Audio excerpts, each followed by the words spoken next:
Hermano San Martín. O Joe Martínez, que yo que San Martín. Sí, aquí dice San Martín, no estoy diciendo mal. San Martín. Bueno, vamos a estar leyendo con él, pero nos dice primeramente de dónde nos está hablando y así sucesivamente. Dios le bendiga. No sé si me oyen.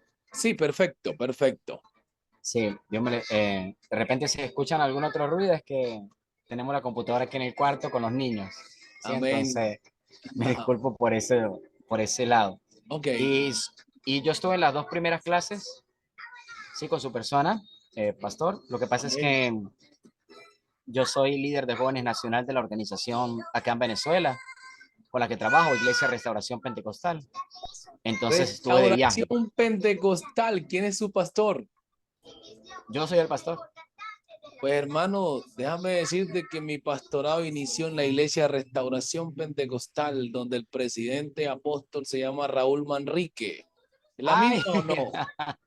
Pregunte por Maximiliano ahí que sí dio enseñanza bíblica a los ministros por la gracia del Señor. bueno, Dios les imagínese. bendiga a todos allá. Vengo. La semana pasada estuve allá. Estuve 3 días ahí con él. Amén, Le voy a preguntar. Dígalo, por favor. amén, amén. Este, sí, entonces soy líder de jóvenes nacional y entonces estaba de viaje y llegué, fue apenas la semana pasada, fin de semana, y estoy poniéndome al día porque me perdí y donde estaba no tenía internet y bueno, ciertas complicaciones. Muy bien. Sí. Adelante. Eclesiastés 8:1. Ajá. ¿Quién como el sabio? ¿Quién como el que sabe las declaraciones de las cosas? La sabiduría del hombre ilumina su rostro y la tosquedad de su semblante se mudará. Amén. Cuando usted le hacen una pregunta, pastor o hermano acá, sí, le dicen, hermano, dígame quién fue la mujer de Caín. Y usted no tiene la respuesta, ¿cómo se le pone el semblante? Se le pone a uno como tosco, uno dice, uy, esta pregunta como que, y Como el entonces, chavo, bueno, me doy. exactamente, pero cuando uno tiene la respuesta, hombre, uno el rostro le brilla, uno dice, no, pues eso es como decimos en Colombia, eso es pan comido, eso es pan comido. Entonces, ¿quién como el sabio? ¿Quién como el que tiene la respuesta cuando le van a preguntar? Fíjese, para hacer una pequeña intro y estimularlos a la educación y al aprendizaje de la palabra y a la buena estructura de nuestro discurso y sermón, es que uno debe tener conocimiento. Es lindo escuchar un predicador que sabe lo que habla, que no titubea, que no balbucea. Como siempre decimos predicando, hay gente que dice, o decíamos más bien, hermano, y cómo, no sé cómo decirlo, no, tengo la palabra aquí, la tengo, aquí la tengo. Y los hermanos esperando que usted lo diga. Oye, hermano, ¿cómo es? Se me escapa, se me escapa, se me escapa. Y en ese usted se me escapa, se me escapa. Desconecta a la audiencia. Entonces, ¿quién como el sabio? ¿Y quién como el que sabe la declaración de las cosas? Los componentes del sermón. Estamos en homilética y vamos a hacer una especie de resumen eh, a través de ustedes mismos o ese resumen oral. La palabra homilética. En sus palabras, no tienen que complicarse a buscar un lenguaje técnico, sino en sus palabras. Vamos con el hermano Reinaldo. Según lo estudiado, ¿qué es homilética en sus palabras? El arte de predicar. El arte de predicar. Eso, claro y conciso, así es. ¿Quién más me escucha por ahí? River Benítez. A ver, dígame otra premisa de eso. River Benítez. Sí, le bendiga, hermano. Pues sí, Amén. el hermano dice el arte de decir, era el arte de predicar y cómo uno preparar un buen sermón con, Muy bien. ¿qué? Muy bien, gracias. Hermano Carlos, ¿cuántos son los componentes del sermón? Según Dios lo le bendiga, hermano. Sí, Los componentes del sermón son 7. Muy bien, Tenemos en primer muy bien. lugar el tema, el texto del sermón, la proposición, el objetivo, la introducción, el cuerpo del sermón y la conclusión de la parte Ah, final. venimos con toda, eso está bien. Felicitaciones, mi hermano, así es. Con todo. Eso se nota que están estudiando, que están repasando.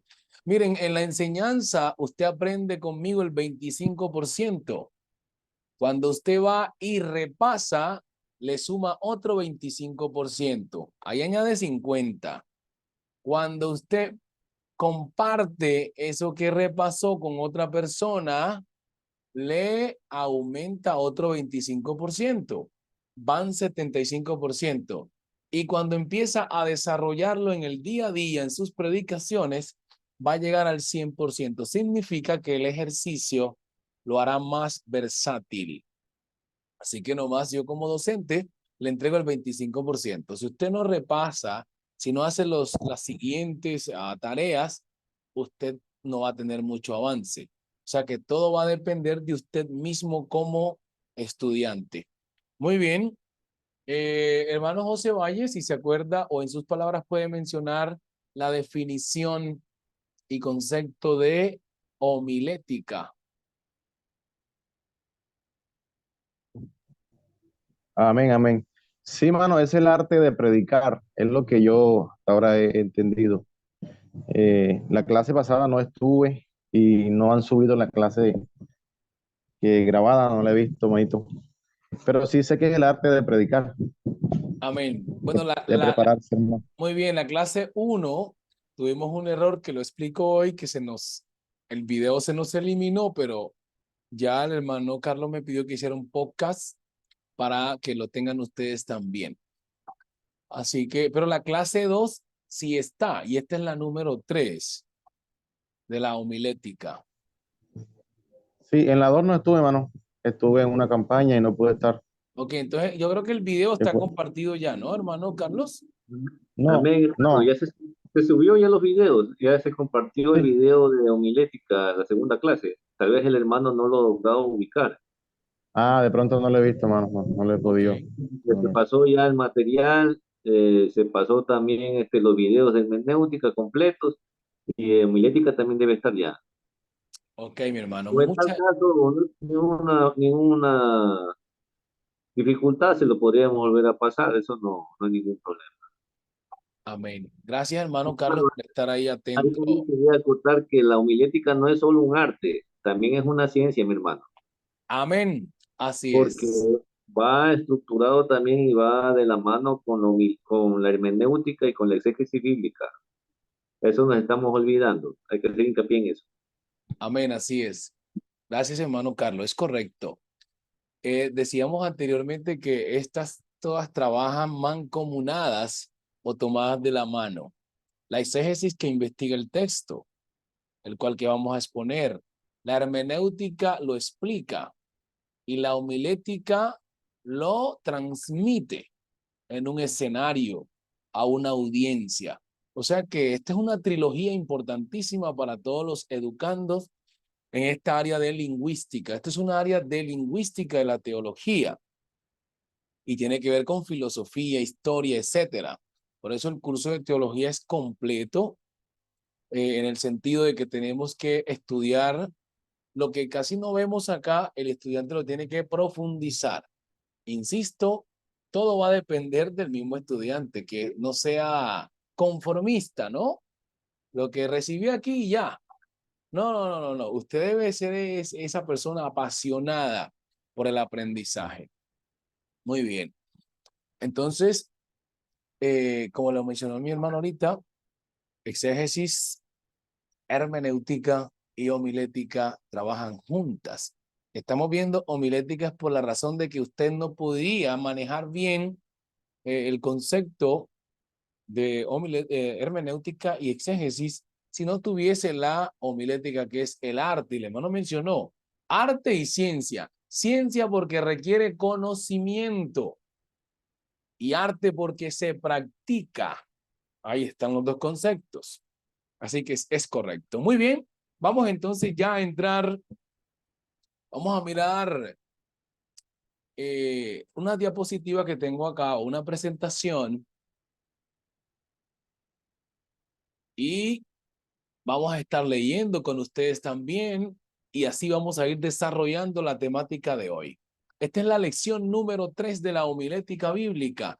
La homilética se utiliza en muchas áreas del discurso. Tiene mucho que ver con la oratoria. Esto vamos a tener un espacio donde vamos a hablar de la oratoria porque tiene que ver con el tema fonológico. Cuando hablamos del tema fonológico me refiero a la manera de usar la voz. Entonces, aquí hay predicadores que cuando predican la voz le chilla y hasta fastidia. ¿Han notado eso? Porque no tienen un buen uso o manejo de la voz, no están entrenados porque carecen del conocimiento fonológico. La fonología es una rama de la lingüística o la gramática que estudia los sonidos articulados de la voz. Viene de dos palabras griegas. La una es fonos, que significa sonido al castellano, y logos, que significa estudio. Entonces, unidas las dos palabras, traduce a eso. Sonidos articulados de la voz. O sea, la fonología estudia los sonidos articulados de la voz. Esta es una parte para el tema de la oratoria. Hay personas que cuando predican terminan como afónicos, roncos. Ya ni pueden ni hablar al final del discurso por la carencia de este conocimiento o el mal manejo de la voz. Muy bien. Vamos entonces hacia la presentación. Y vamos a pedirle ahí tengo una hermana que la tengo en los controles, que nos lea desde aquí, componentes del sermón y el resumen. No sé si es Carolina Blandón que está ahí. Si me puede escuchar, me puede decir. Amén. Muy bien, léame por favor, donde dice componentes y hasta aquí en la conclusión. Adelante. Ok. Componentes del sermón y el predicador. Resumen. En la clase anterior, todo eso lo leo. Sí.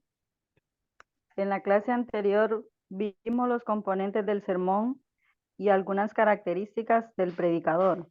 Decimos entonces que los componentes del sermón son 7. El tema, número 1. Número 2, el texto del sermón. 3, la proposición. 4, el objetivo. 5, la introducción. 6, el cuerpo del sermón. 7, la conclusión del sermón. Amén. Gracias, hermana. Muy bien. Entonces, homework. Translate to me, my friend, my bro, Alejandro. Try to get some homework and another class. Ajá. You need to, what do you need? Please. Translate to me in Spanish that sentence. Okay. Try to get some homework to another class or the next class. You got it? Yeah, some homework. Yeah. Okay. To try to say to me in Spanish. Okay. Yeah. Traer Mm-hmm.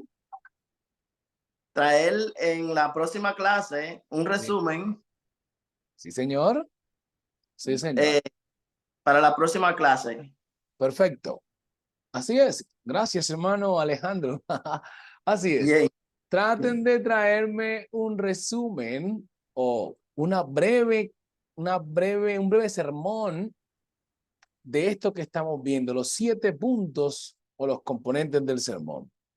Un sermón breve. Le van a poner ahí, yo les voy a enseñar hoy cómo se hace. La otra vez explicábamos un poquito, pero hoy vamos a profundizar más. Muy bien. Entonces ese es el trabajo para la próxima clase, que creo que vamos a reemplazar la del día lunes, el viernes. Levanten la manito los que están de acuerdo, porque para poder yo agendarme. Pongan un dedito arriba, eso es, si van a estar el viernes y vamos a reemplazar la clase del lunes, que se me presentó un inconveniente que se nos partió con el Señor una hermana de la iglesia y me tocó estar ahí atendiendo a los familiares y no pude estar. Así que gracias les doy a ustedes por la paciencia y aquí estamos nuevamente.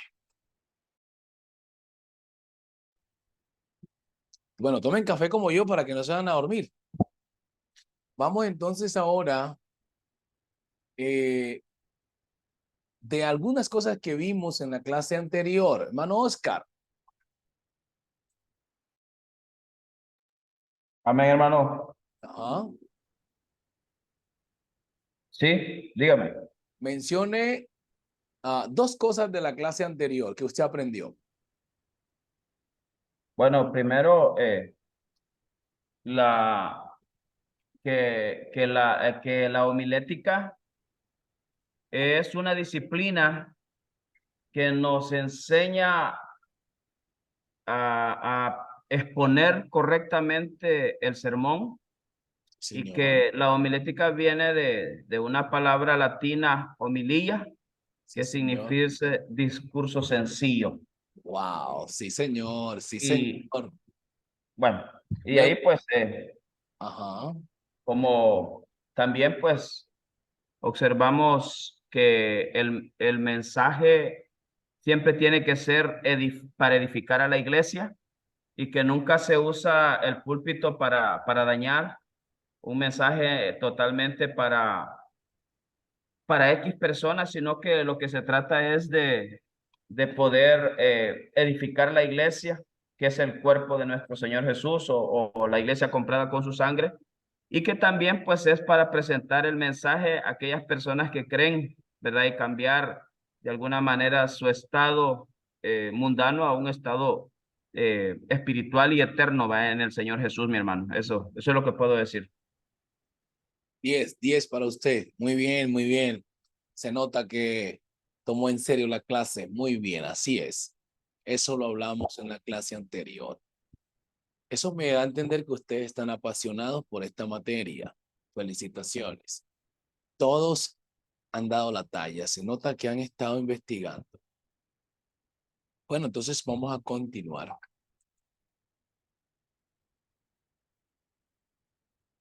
Esto simplemente es un resumen de lo que vimos anterior para refrescar la memoria y así continuar a la clase y hacer un trabajo hoy que va a extenderse de lo mismo, la preparación del sermón y obviamente las características del predicador o el uso del discurso.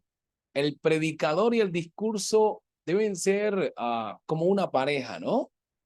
Como hermanos gemelos. Diremos que el discurso no es tan poderoso sin el predicador, ni el predicador sin el discurso, o sea que están ahí. Dentro de esos componentes que mencionamos, hay puntos importantes para el desarrollo de nuestro mensaje como son la introducción, es importante, el tema, texto, proposición, objetivo y el cuerpo del sermón. Aquí le agregamos algo que son las divisiones mayores y divisiones menores. Ahora vamos a ver ejemplo de ellos, pero les voy a explicar. Bien, a la hora de nosotros que se nos dice que vamos a predicar o queremos estructurar un sermón, yo cuando me convertí al Señor nunca le decíamos al pastor quiero predicar. Nos enseñaron que le oraba uno al Señor, ¿no? Señor, tengo un mensaje por ahí, toca al pastor o toca al líder que está encargado de dicho culto para que al menos me tenga en cuenta para dar esta palabra. No sé a cuántos les tocó esa formación. Hoy hay personas que tienen la oportunidad de acercarse a alguien, déjenme predicar, o tengo un discurso por ahí, quiero darlo. No aprendí yo así, porque es como promocionarme, ¿no? Como promocionarnos. Y no es tan bueno porque si queda mal, la persona dice, ay, ¿será que porque me promocioné, Dios me dejó solo? Qué bueno es cuando a usted le dicen, hermano, le toca predicar. Ya cuando es el pastor no puede esperar que le digan que predique. Ese es su trabajo, esa es su tarea. Debe estar preparado. Bueno, el texto de segunda Timoteo 3:17 dice que el propósito de la formación del canon bíblico o de la Biblia era para instruir al hombre en justicia y entre otros elementos que menciona, corregirlo, pulirlo, con el fin de que ese hombre de Dios esté preparado para toda buena obra.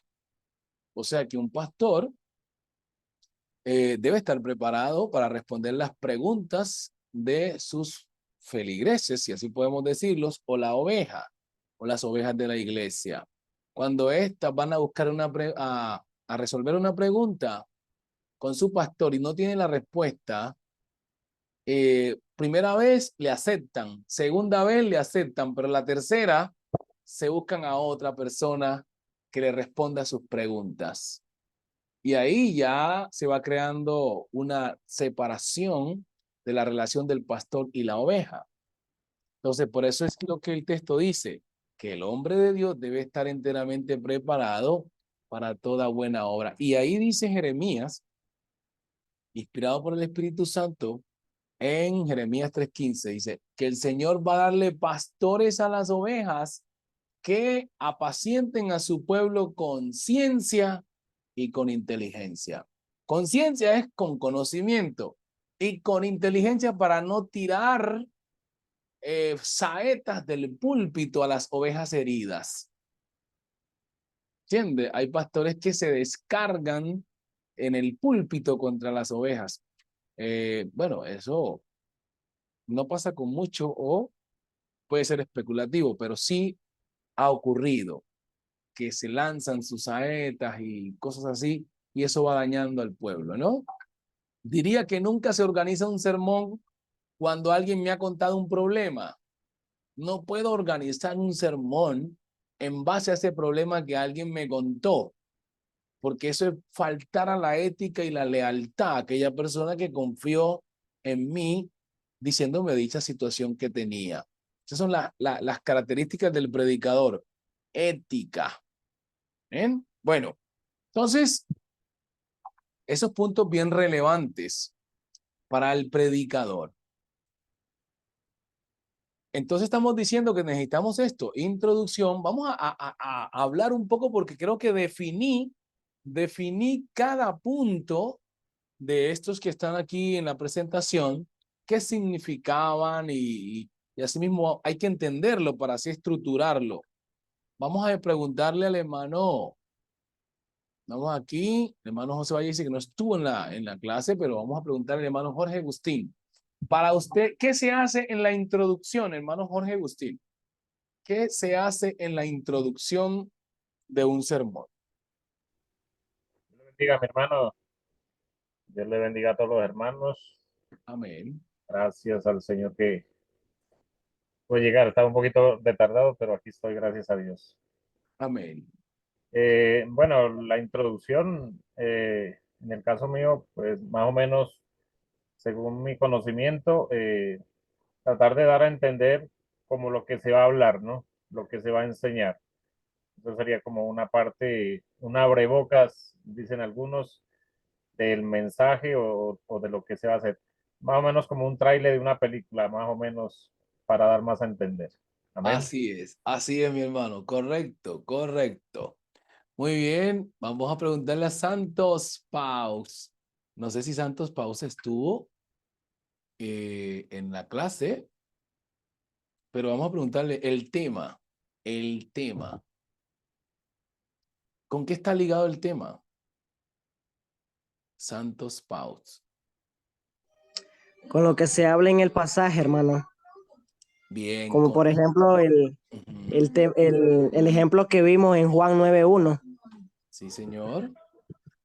Que era el tema de los implacables. El tema de los impecables, así es. O no es lo que estás creyendo. Perfecto, vean, hermano, notó los temas ahí para predicar. No es lo que estás creyendo. Uy, un mensaje como curioso. No es lo que estoy creyendo. Alguien puede especular y decir, es que creer en Dios no es lo que estoy creyendo, o sea, no es verdad.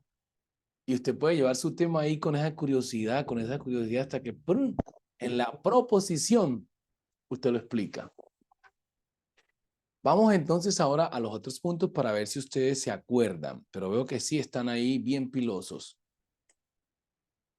El texto, ya lo mencionamos, que el hermano dijo ahorita, que el tema está ligado con el texto que se toma para predicar. Vamos a la proposición. No es preposición, sino proposición, que es distinto. ¿Qué hacía la proposición, hermano Alejandro? ¿O cuál era su función de la proposición en los componentes del sermón? Ajá.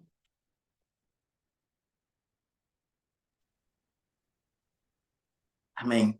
La proposición es va ligada con la preparación del Ajá. sermón. Sí, señor. Sí, señor. Así es. Va ligada con la preparación del sermón, pero cumple una función específica que vamos a preguntarla más acá también. Gracias, hermano Alejandro. Así es. Va ligada, pero hay una cosa que se hace ahí con la proposición. Vamos a ver quién le pregunto. Reinaldo. ¿Tiene 2 teléfonos? Sí, sí, señor, es que estoy conectado con el celular y con el computador para poder ver bien las diapositivas. Está bien, Disculpen, hermano está bien. Maximiliano, pero no estuve en la clase anterior y estoy tomando nota, pero no sé, Ok, no estuve, ok. no. Ok, muy bien. Gracias. La documentación está ahí en el grupo, creo. Entonces, para que la busquen ahí y ahí se documentan y tienen también la parte del PDF. Hermano Cueva, mencióneme esa función. ¿Qué es lo que se hacía con la proposición? Dios le bendiga, hermano, pastor. Amén, amén.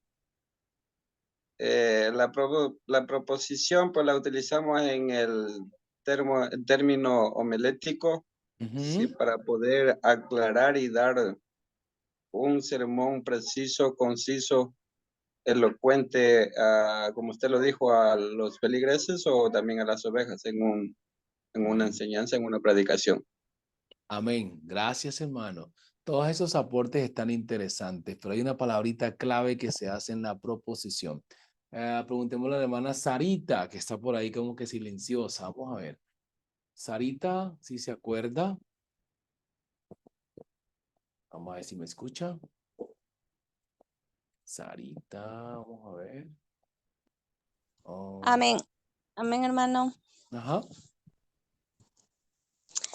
En la proposición del sermón, pues también diríamos que nos permite el desarrollo de los puntos que nosotros vamos a tratar referente al tema, ¿no?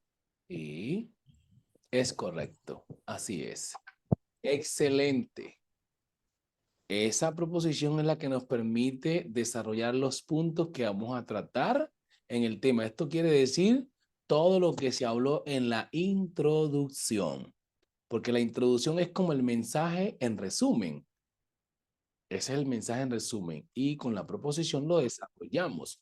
Ahora, el hermano Santos me estaba levantando la mano como que quería decir algo respecto a la proposición, que es como la clave del sermón. Ajá. Santos levantó la mano. Amén, hermano. Sí. La proposición es como el índice. Es como el índice. Bueno, me suena. Pero bueno, en la proposición, para aclarar más, se hace una pregunta. Siempre la proposición va a ser una pregunta. Y con esa pregunta, que es como el gancho, hacemos lo que la hermana Sarita dijo. Desarrollamos los puntos que vamos a explicar del sermón o que estaba en el texto. Muy bien. Esto para tenerlo como concepto claro y definido. Por eso estoy haciendo esta especie de aclaración y al mismo tiempo de práctica. Vamos al objetivo. Hay que tener claro el objetivo. ¿Qué es lo que quiero obtener con el mensaje? Ejemplo, si yo voy a predicar de un tema de la salvación, por ejemplo, aquí tengo el objetivo, voy a predicar de la salvación. Tomo el texto de Romanos 1:16. No me avergüenzo del evangelio porque es el poder de Dios para salvación a todo aquel que cree. Introducción. Ese es el tema, la salvación. Introducción. La introducción, por ejemplo, sería, muchas personas piensan en la salvación como cuando tienen un problema financiero o un problema social o un problema emocional y ¡pum! Aparece el psicólogo, aparece alguien para pagar la deuda. Entonces la persona dice, llegó mi salvación. Entonces te está poniendo ahí en la introducción varios escenarios. El escenario emocional, el escenario económico, el escenario familiar, todo está ahí en la introducción. Y usted empieza a hablar, bueno, y la persona siente de alguna manera un alivio y el resultado de ese alivio es agradecimiento por aquella persona que intervino para darle esa paz y tranquilidad a esa angustia que tenía. Entonces, él termina diciendo, tal persona fue mi salvador. ¿Mi salvador en qué contexto? ¿En qué ámbito? En el ámbito de la deuda que tenía, el que le dio el dinero, el que pagó la deuda. En el ámbito emocional, el psicólogo, ese fue mi salvador. Y así mismo en otras áreas que usted quiera mencionar. Ahora usted dice, pero hoy quiero hablar de una salvación específica que tiene que ver con la salvación del alma. ¿Quién puede salvarnos el alma? ¿Qué es el alma en realidad? Hay muchos conceptos con respecto al alma. Todo eso está ahí en la introducción. Me salvó la patria, ¿no? Bueno, me salvó la patria, dice la persona. Exacto, todos esos términos están ahí. Entonces usted dice, bueno, y esto es lo que estaré explicando en el discurso de hoy. Y para ello estaré mencionando varios puntos que nos van a explicar qué es en realidad la salvación y por qué necesitamos ser salvos. Ahí quedó la introducción. La gente le dice, me parece como interesante esto. Ahora sí, tiene el texto. Romanos 1:16, ahí está. Ahora el objetivo usted dice, el objetivo mío es que cuando termine el sermón, alguna persona diga, yo quiero a ese Salvador. Entonces uno dice, ¿quién es el agente salvador aquí? Es Jesús. Entonces usted lo va a meter en la proposición. Bueno, y entonces ya vimos que el salvador de la parte económica puede ser un amigo que llegó y te pagó. Este puede ser un psicólogo, pero ¿quién sería el salvador de nuestra alma? Proposición es esa. Esa es la proposición. Pero entonces, ¿quién sería el salvador de nuestra alma? Entonces ahí empezamos a desarrollar cada punto. Punto número 1. Antes de hablarles del salvador de nuestra alma, quiero hablarles de qué es el alma. En ese punto 1. Punto 2. Y bueno, ya sabemos que el alma es esto, aquello, el asiento de las emociones, lo dijo Platón, y etcétera, lo que sentimos, lloramos, etcétera. Punto número 2. ¿Qué pasaría si nosotros no aceptamos los elementos que nos permiten salvar nuestra alma? Y en el punto número 3 usted dice conclusión. Pero te voy a presentar a uno que te puede salvar el alma. Y para ello quiero ir a tal versículo. Y usted busca el versículo. Puede ser Efesios 2:8, que dice, porque por gracia soy salvo por medio de la fe, y esto no de vosotros, pues es un regalo de Dios. Dice, ahí está. Hay Tito 2:13, son versículos ya para terminar su discurso. Tito 2:13 nos menciona quién es el salvador. Y leamos esos versos porque estamos haciendo aquí como una especie de discurso breve, estudiando como estos ejemplos para que miren cómo usted prepara su discurso de una manera clara y coherente. Y lo estoy improvisando acá, no lo tengo escrito, pero cuando usted ya es versátil en la temática, usted puede improvisar un sermón sin tener hoja de papel en el púlpito. pero es cuando usted es ya diestro, que usted es práctico. De otra manera, haga su discurso y póngalo ahí en el púlpito, porque puede ser que la mente le juegue una mala pasada. Muy bien. Tito 2:13. ¿Qué es lo que dice Tito 2:13? Hermano Carlos, Tito 2:13. Estamos hablando ya en la conclusión del tema que pusimos como la salvación. Tito 2:13. Y miren cómo voy a reunir todos los elementos que mencioné en la introducción. En la conclusión se menciona casi todo el discurso en breves palabras, puede ser en 1 minuto, 2 minutos, de todo lo que se puso en la introducción. Y lo voy a hacer. Tito 2:13. Mi hermano, Tito 2:13. Aguardando la esperanza bienaventurada y la manifestación gloriosa de nuestro gran Dios y Salvador Jesucristo. Amén. Ahí designamos quién es el Salvador del alma, ¿sí ve? De una vez con nombre propio. Tito nos está diciendo, no es Tito, es el apóstol Pablo que le dice a Tito que estamos esperando la manifestación gloriosa de nuestro gran Dios. No es un Dios pequeño, dice nuestro gran Dios y Salvador Jesucristo.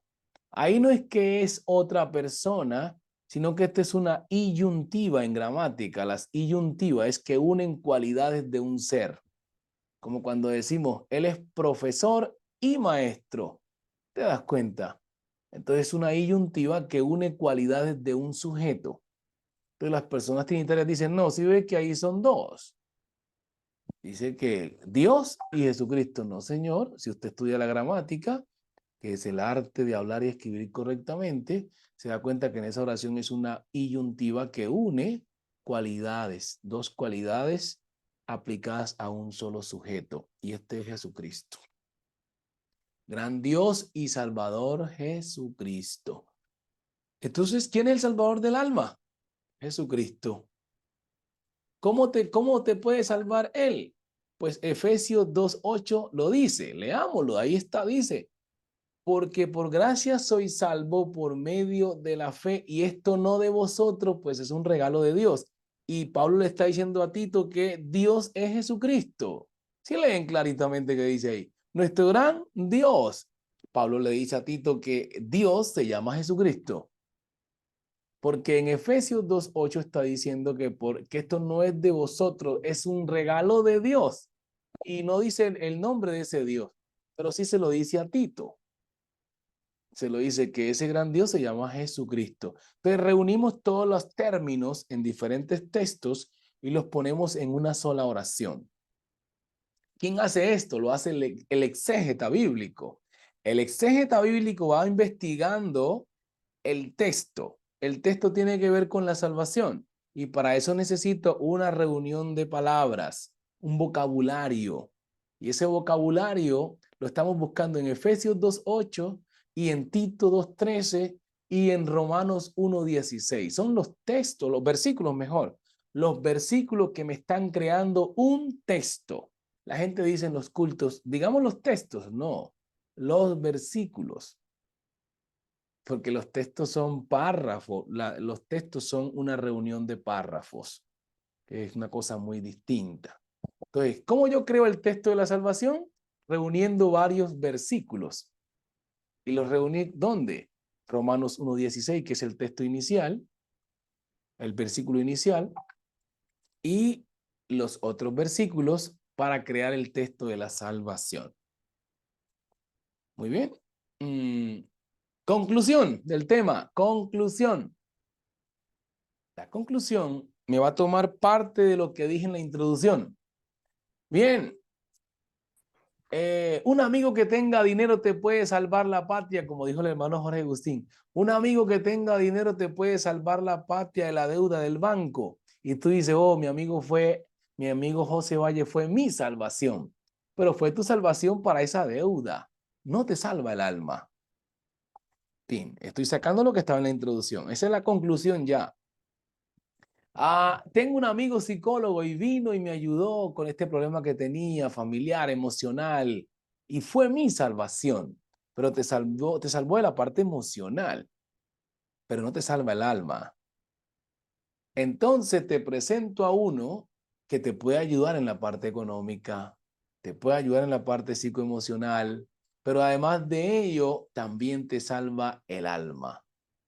Y pues Pablo se lo dijo a Tito, que se llama Jesucristo.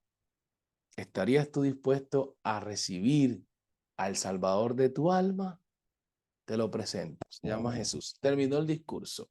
Entonces el objetivo específico mío es que al terminar este sermón, alguien tenga la necesidad de recibir este Salvador del alma, que se llama Jesús. Depende de la claridad del discurso que la persona va a entender. Recuerden que por explicación hay revelación. Eso lo vimos en exégesis y hermenéutica. Por explicación hay revelación. Leí el etíope en Hechos 8:29 al 31 y no entendía. Y cuando Felipe le explica el pasaje, dice que el etíope creyó y automáticamente se bautizó. Se llama revelación por explicación. Entonces, sí depende del predicador también la revelación de la salvación a los oyentes que no han creído todavía en el Señor. Muy bien. Vamos a hacer un ejercicio ahí antes de continuar. Y vamos ahora a entrar a la parte de ver los ejemplos del cuerpo del sermón. Aquí vamos a poner divisiones mayores, divisiones menores. Aquí en el cuerpo del sermón ya vimos el tema, vimos la introducción, ya vimos el texto. Y aquí tenemos un ejemplo, los 10 leprosos, que lo vamos a estar buscando para que lo lea alguno de los hermanos. San Lucas 17, 11 al 15. Y tenemos divisiones mayores. Aquí vamos a observar las divisiones mayores y se va preparando. Perdón. Nuestro hermano Jesús Portillo para que lea lo que le voy a decir a continuación. Pero vamos a hacer un pequeño ejercicio. Bien. La proposición, entonces, hermano José Valle, decíamos que era ¿qué? La proposición.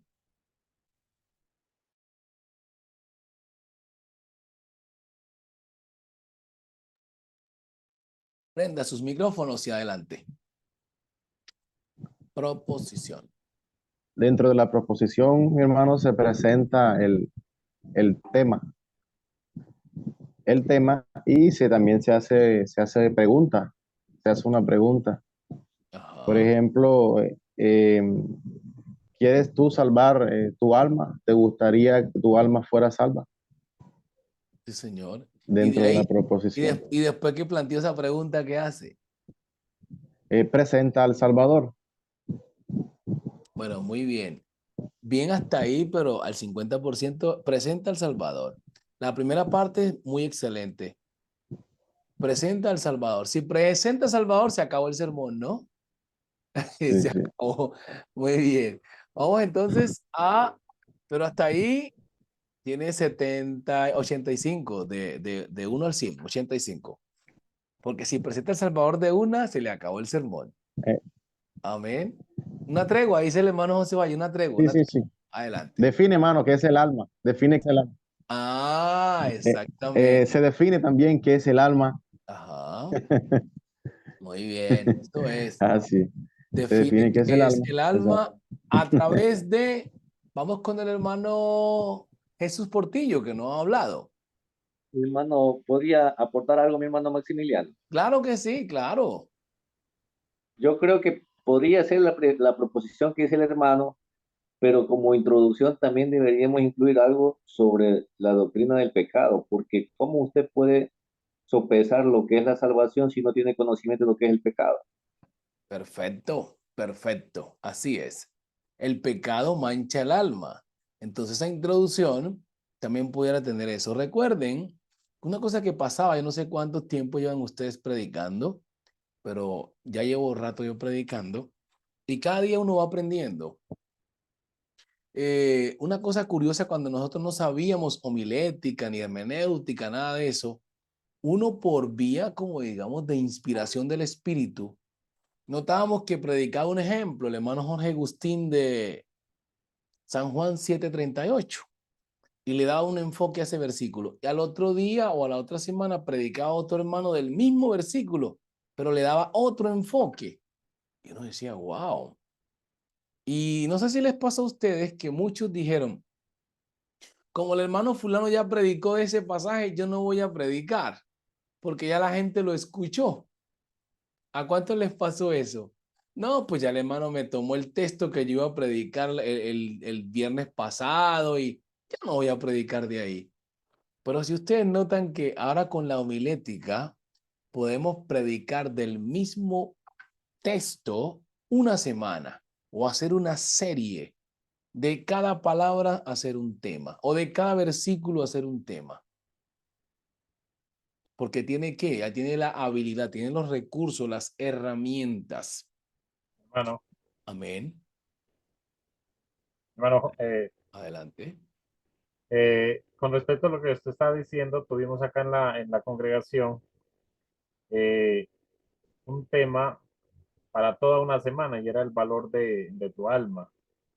Y entonces estábamos como los que nos tocó predicar esa semana, como a la expectativa de quién da, o sea, qué es lo que habla o qué versículos trata, como para no ir a, como quien dice, a hablar lo mismo, ¿sí me entiende? Amén. Entonces ahorita me está recordando eso y por algún hermano dijo, no, pues ya los hermanos ya lo han dicho todo. Pero pues yo decía entre mí, no, pues eso hay, o sea, Ajá. de acuerdo al conocimiento, a lo que uno tiene, Dios le da también para hablar y predicar y exponer. Incluso uno dice a veces no tengo nada, pero resulta que puede ser lo mejor. Así es. Amén. Es correcto. Porque cuando uno no tiene esos conocimientos, uno dice exactamente lo que usted está diciendo. Ya lo predicaron, ya lo dijeron, pero a medida que usted navega en el mar de las escrituras, cada día usted le encuentra una esencia más al mismo pasaje o al mismo versículo. Muy bien. Voy a darles una premisa importante en cuanto a predicación. Hay que manejar bastante exégesis y hermenéutica, les insisto. Por ejemplo, la gente pregunta, ¿hay profetas? ¿No hay profetas? ¿Sacerdotes? Tantas cosas. Pero hay un pasaje en la escritura que está en Samuel, primera de Samuel 9:9. No sé si lo he compartido con ustedes acá, pero primera de Samuel 9:9. Es lo que dice.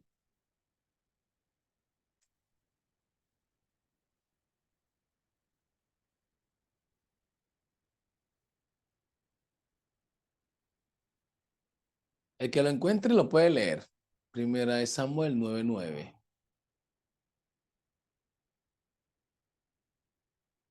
Ajá.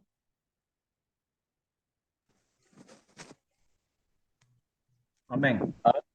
Antiguamente en Israel, cualquiera que iba a consultar a Dios decía así, venid y vamos al vidente, porque al que hoy se le llama profeta, entonces se le llamaba vidente. Amén. Miren esas palabras.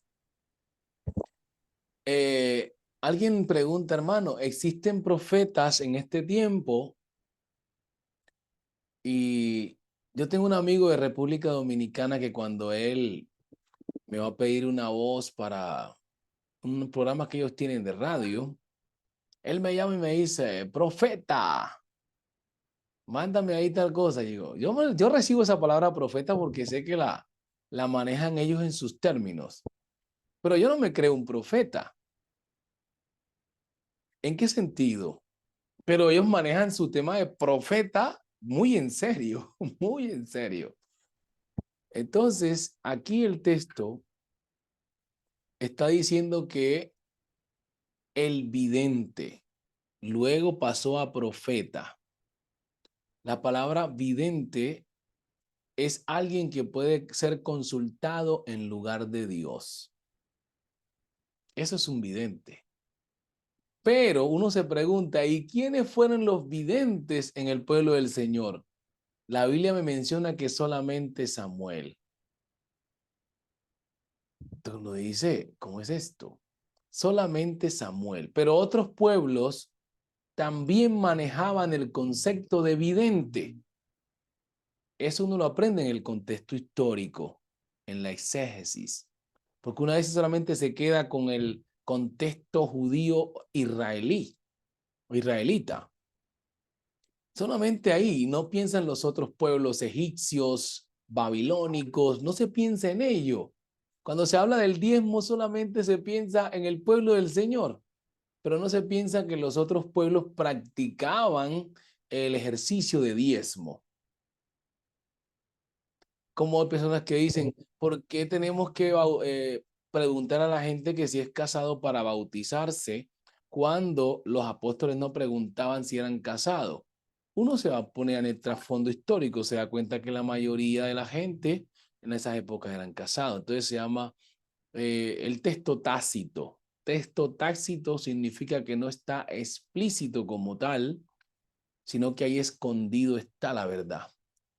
Y el exégeta saca esa verdad. Por eso hermenéutica o exégesis significa extraer o sacar a la luz lo oculto en el texto. Y la hermenéutica, la función es explicar lo extraído de la exégesis. Está todo ahí. Muy bien. Y el que ahora es profeta, el que antes era un vidente, ahora es un profeta. Entonces Samuel le cambió el ministerio. Cuando a él lo venían a consultar para si salían a la guerra, cumplía la función de ¿qué? De vidente. Cuando él daba la palabra como que si Dios la hubiera hablado. Entonces eso es alguien que puede ser consultado en lugar de Dios. Es un vidente.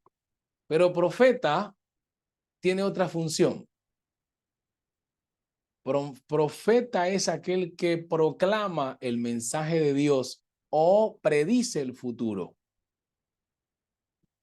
Eso es un profeta, aquel que proclama el mensaje de Dios o predice el futuro. Esos conceptos los debe tener claro el exégeta que da una homilía, saber por qué está predicando dicha cosa. Nuestro hermano que le tocó el texto de 17:11, lo va a leer.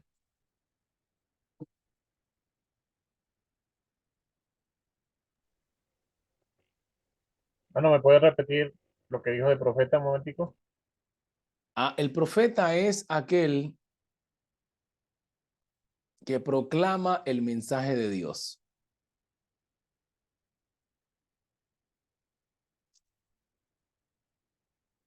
O predice el futuro. O predice el futuro.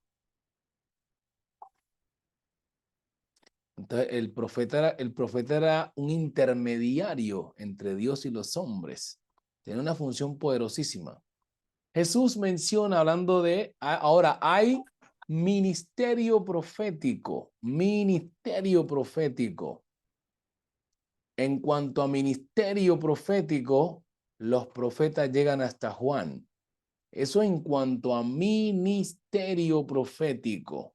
La gente pregunta, ¿hay profetas hoy? En cuanto a ministerio, no. Pero puede haber profeta por el don de la profecía, como lo mencionó Pablo. ¿Alguno hay profeta? Bueno, las hijas de Felipe eran profetisas. Hubo un muchacho que se llamó Agabo, que era profeta, pero profeta por el don del Espíritu Santo en el ministerio de la gracia. Ellos no ejercían un ministerio como Samuel, como Isaías, no, Señor. Era, en un momento dado, Dios ponía en sus labios una profecía por el don del Espíritu Santo. Muy bien, esto para aclarar a los que se creen profetas hoy. Bien, vamos entonces al texto de Lucas 17:11 al 15. Hermano, disculpe. ¿Sí? Los profetas como Agabo, repítame son, son profetas eclesiásticos. Ajá. Quiere decir que ejercen por el don del Espíritu Santo una profecía dentro de la iglesia. ¿Sabían no es que Pablo menciona en los dones? Dice, si están hablando en lenguas, procuren que más bien profeticen. Y siempre esto se hace dentro de la administración de un culto, dentro de la iglesia. Son profetas eclesiásticos. Pero los profetas antiguos eran los profetas de ministerio para guiar naciones. Pero hay gente que hoy quiere guiar al pueblo de Dios diciendo que es profeta. No. Hoy el Espíritu Santo guía a la iglesia y los sermones que da un pastor sirven como instrucciones o lecciones de vida cristiana. Amén. Muy bien. Hermano, una pregunta. Entonces, los pastores vienen a ser también profetas, porque No, predican la palabra del Señor. no. Cumplen la función de profeta en cuanto a la predicación. Mira esta palabra, cumplen la función, no que son. Es como cuando usted, por ejemplo, le dicen, vea, venga a dar una clase en la universidad donde enseña el hermano Reinaldo. Usted en ese momento prepara su clase y la va a dar. Entonces la gente le dicen, hey, usted es profesor de esta universidad. Dice, yo no soy profesor. Y entonces, ¿qué está haciendo aquí? Estoy cumpliendo una función de magisterio. Pero solo de forma provisional. Exactamente. Entonces, usted no ejerce un ministerio de educación en este caso. Usted cumplió la función en ese momento de ello. Entonces, un pastor lo que hace es eso, cumple la función de profeta en el momento de dar la palabra o disertar la palabra del Señor. Ya recordemos que la profecía significa predecir el futuro. Y no todo el tiempo los pastores predicen el futuro.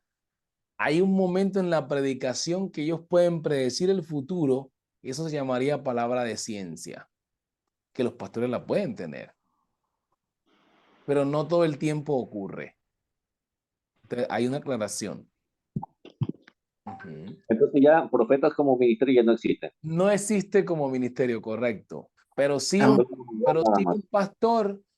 un pastor puede tener el don de la profecía, pero no todo el tiempo profetiza.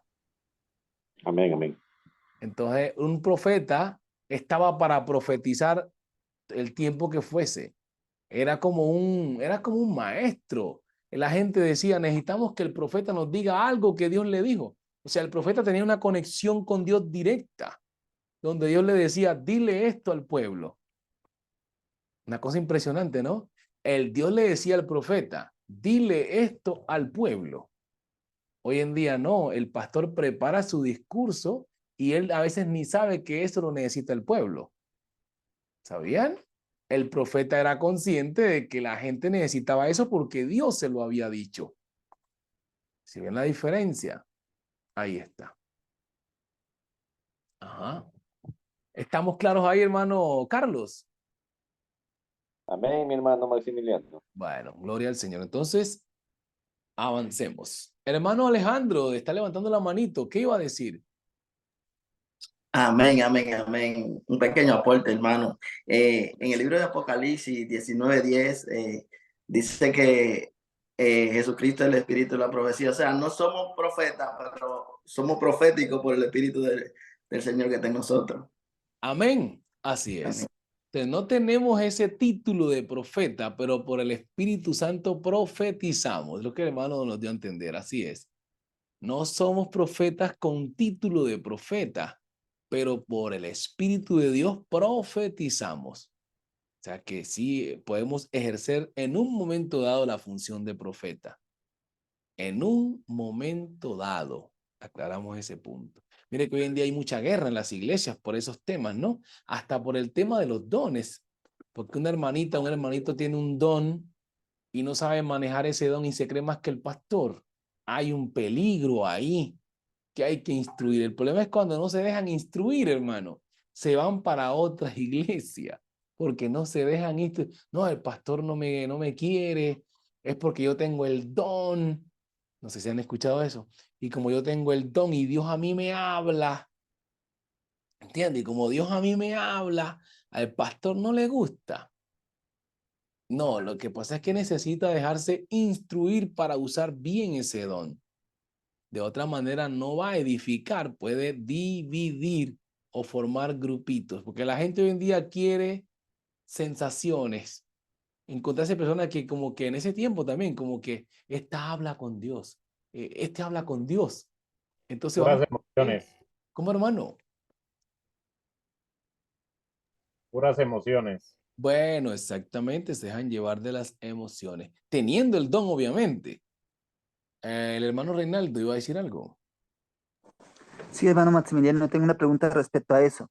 Es decir, que la profecía eh, se emplea en el momento de la predicación o en el momento de la manifestación del don del Espíritu Santo de profecía. ¿En qué Bueno, ocasión?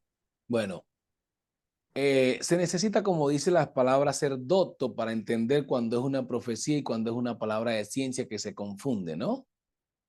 Una vez un hermano, un primo mío en la iglesia Pentecostal Unida, que vimos muchos milagros, muchas cosas impresionantes. Un hermano tenía el don de ciencia, no era el don de la profecía. Y él dijo en un día, tomado por el Espíritu Santo, dijo, pastor, a usted lo quieren destruir, prepárese. ¿Usted qué dice? ¿Eso es una profecía? Entonces, mire el término. Si la profecía es predecir el futuro, no puede estar el verbo en presente. A usted lo quieren destruir. Ahí Sí, están es los una verbos profecía. en presente, ¿no? Entonces, es una palabra de ciencia. La palabra de ciencia revela lo que está oculto o es Dios darte a entender ciertos secretos que solamente Él sabe y te los revela a ti. Eso es palabra de ciencia. La profecía predice un futuro, prepara a la iglesia para un acontecimiento futuro. Dijo Agabo, aquí tengo este manto. Mire la palabra como es de profecía. Aquí tengo este manto y se lo ciñó. Y el dueño de este manto lo van a pelear así, lo van a llevar a Jerusalén, le va a pasar esto y esto. Lo habla en futuro. Y Pablo percibe y entiende que es una profecía porque tanto Agabo está en el espíritu como Pablo también está en el espíritu. Y él no le dice que no es profecía, le dice, mi hermano, no me aflijáis, porque no solamente estoy dispuesto a padecer, sino a morir por la causa del Señor. O sea que Pablo entiende que es una profecía y eso le pasó a Pablo. Si ustedes leen, Pablo fue apedreado en Listra, así como lo profetizó Agabo. En el futuro le ocurrió con Pablo, con Silas, que los metieron presos en Filipo. Entonces, esas son profecías, predicen acontecimientos futuros para que la iglesia se prepare. Un pastor que tenga el don de la profecía pudiera también profetizar, pero tiene que uno entender cuando es profecía. Y el pueblo parece que en este tiempo, como no creen casi en los dones, no preparan a la iglesia para que entiendan la función de los dones. ¿A ustedes qué dicen? Porque al menos yo no, en ese ambiente el que tenía un don tenía que como tenerlo para sí, porque usted salía con eso de que hay un don y hasta en disciplina podía quedar. ¿Cuántos tienen buenos añitos en la iglesia para que me expliquen si estoy en lo correcto o lo incorrecto? Ajá. ¿No vivieron eso? El Sí, hermano, hermano, yo sí. ¿quién lo vivió? Reinaldo. El hermano Reinaldo. ¿Sí vio? Ah, lleva añitos en la iglesia. El Sí, hermano, señor. ¿quién más? ¿Quién más? El hermano Carlos también vivió eso. E incluso creo que todavía lo viven. Sí es. Todavía se vive. Amén, amén, mi hermano. Por eso hay que ejercitarse en los dones, conocer la función de los dones, no solamente de forma teórica, sino también de forma práctica, es decir, que también usted procure tener los dones. Hay personas que tienen los dones y no saben que los tienen. Pero bueno, nos estamos aislando un poquito. Vamos a volver. Quiero que tengan el texto ahí. Les voy a dar unos ejemplos rápidos porque el tiempo se nos va, pero creo que estamos haciendo la clase bien didáctica para que ustedes puedan hacer funciones de la homilética de manera fácil y entendible. Observemos las divisiones mayores. Aquí les voy a mencionar divisiones mayores que las vamos a ver en el texto de, todos ubíquense ahí, en Lucas 17, 11 al 15. Aquí lo menciona. Uno la puede dividir por letra o se la puede dividir por números o letras. Entonces uno dice A. Aquí dice que el verso 2 se menciona la misma enfermedad para todos los leprosos. Estas son las divisiones menores. Las menores se hacen preguntas. ¿Y qué eran estos personajes? Eran leprosos. ¿A quién acudieron? A Jesús. Mire que son preguntas exegéticas. B. Estaban aquí a la misma distancia. Aquí divisiones menores. Se sentían que ante la sociedad discriminado. Eso se llama como estudio de campo, ¿no? El estudio de campo, ¿qué pasa? Eso, ahí entra lo que es la cultura judía. Hay un librito que el hermano compartió que se llama Usos y Costumbres Bíblicas. Usted comprende eso. Y voy a hacer una pregunta al final. ¿Por qué Jesús los manda a los sacerdotes? No voy a explicar a fondo para que ustedes lean esto y para yo poder hacer un examen bien del texto. C, la misma petición. D, la misma indicación. E, no hubo la misma actitud, dice acá. Ahora, aclaración. Cuando hacemos divisiones mayores y menores en la estructura del cuerpo del sermón, ahí donde hacemos eso. Concepto de predicación. La predicación. Hermano Reinaldo, ¿qué dice aquí en la parte? Dice predicación.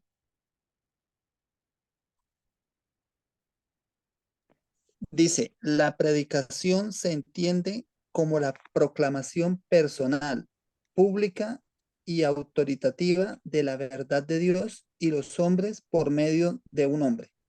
Amén. Vamos a leer con el hermano Daniel, que está por ahí también. No sé si ya se desconectó. Veamos factores a considerar cuando predicamos. Miremos el primero, hermano Daniel.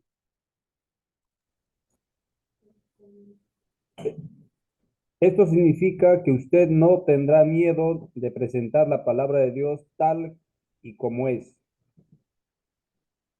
Siga.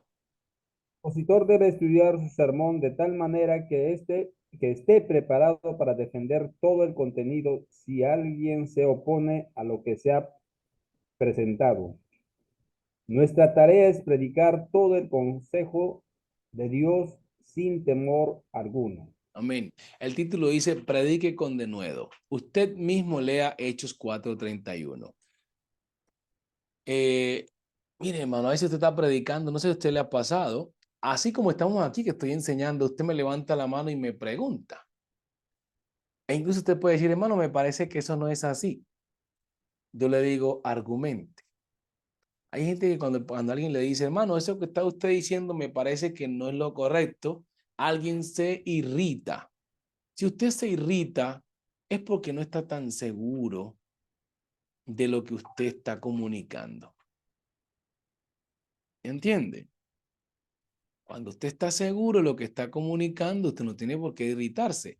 Usted dice, argumente porque usted cree que lo que estoy diciendo no es así. Y de acuerdo a los argumentos, usted dice, bueno, admito que me equivoqué. O eso hay que ponerle la lupa, dice usted. Bien, leamos Hechos 4:31 entonces.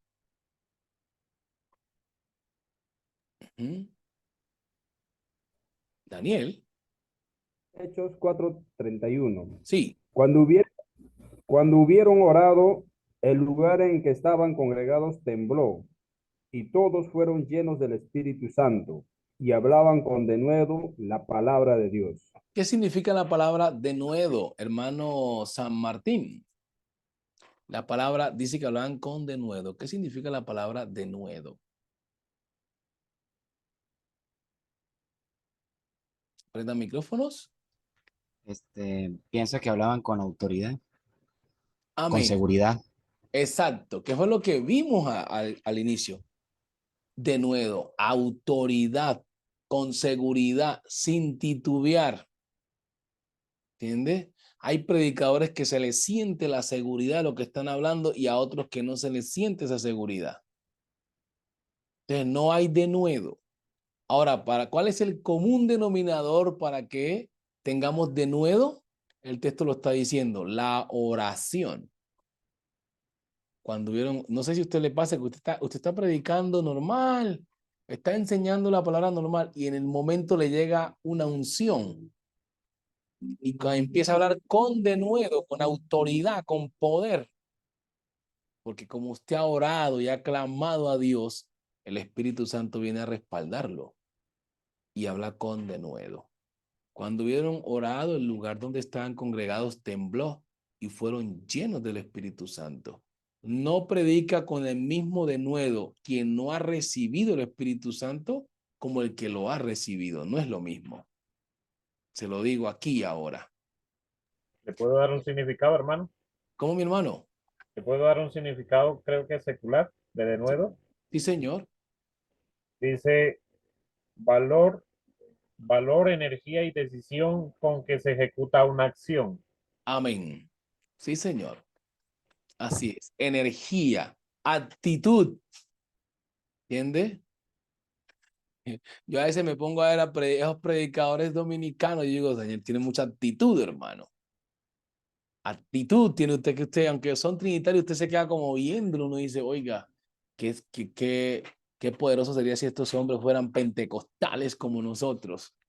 Me dice, Dios mío, porque tienen actitud y llenan congregaciones, hermano, por la actitud. Entonces, lo que no tienen es la doctrina, no tienen la doctrina, pero tienen buena actitud, tienen denuedo. Entonces, ahí está. Vamos a seguir para concluir, para que empecemos a socializar el texto de San Lucas. Estamos viendo los factores a considerar cuando nosotros predicamos. Primero, predique con denuedo. Hay hermanos que ustedes están predicando, usted le da como sueño, hermano. ¿Qué ha pasado? Ni la voz la sube, hermano. El mismo tono de voz. Hermanos, el Señor. ¿Entiende? Bueno, uno escuchaba predicar al hermano Eliseo Duarte. También se duerme la gente con el hermano Eliseo que ya está en el Señor. Pero el contenido de su enseñanza hacía que la gente no se durmiera. Pero una predicación así bien pasiva, se duerme el auditorio, obviamente. Por eso hay que ser bien didáctico para que la gente cuando usted está enseñando no se le duerma. Pero hay que tener denuedo. Pero yo digo, usted enseñe, sí, pero en un momento dado, métale el denuedo. Acá vamos a el segundo punto. Segundo punto es, hermano, vamos a buscar aquí un hermano que nos lea, hermano. Vamos aquí a River Benítez. Vamos a poner nuevamente en la pantalla el segundo punto de los factores. Ajá. Predique cómo. Ajá. Sí, espera un momentico, hermano. Predique. A ver, predique con convicción. ¿Usted predica, hermano, o no? Amén. Perdón, ¿cómo Amén, predica? hermano. ¿Cómo predica? Con convicción. Sí, claro. Bueno, bueno. ¿Y qué significa eso? Léalo. Esto significa que usted predicará el sermón estando completamente convencido de que el sermón que Dios le dio es la verdad. Ahí. Entonces, ¿por qué es que nosotros a veces decimos, bueno, hermano, puede ser que yo esté equivocado, pero ¿y cómo así que usted va a salir con esos términos? Puede ser que yo esté equivocado, pero esto es lo que Dios me dio. Y es como contradictorio, pues se escuchan personas que dicen eso. O es la manera como yo veo lo veo de esta manera, pues lo que yo pienso. No, usted tiene que estar convencido que esa es la palabra del Señor, que usted la investigó bien, la estudió bien. Siga leyendo. Y dice, los apóstoles predicaron con mucha convicción porque estaban completamente convencidos que tenían la verdad y que esa verdad podía salvar a las personas. Cuando prediquemos, hagámoslo con mucha convicción para que de esta manera podamos convencer a los que nos escuchan.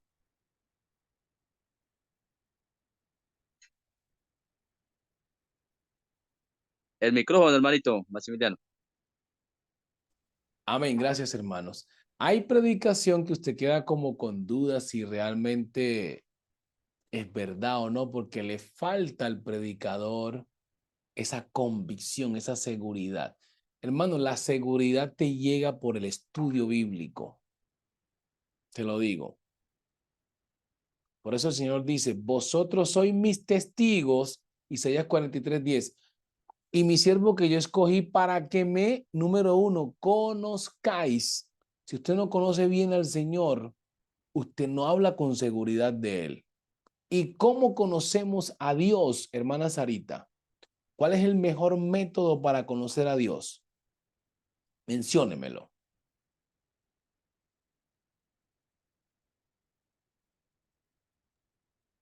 Amén. ¿Cómo nosotros podemos conocer a Dios? Pues es Sí. a través de la palabra, de acercarnos a conocerlo realmente leyendo la escritura que Él nos dejó. Amén. Así es.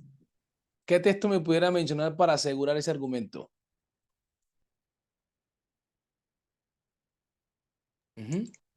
Ahí sí paso. Bien.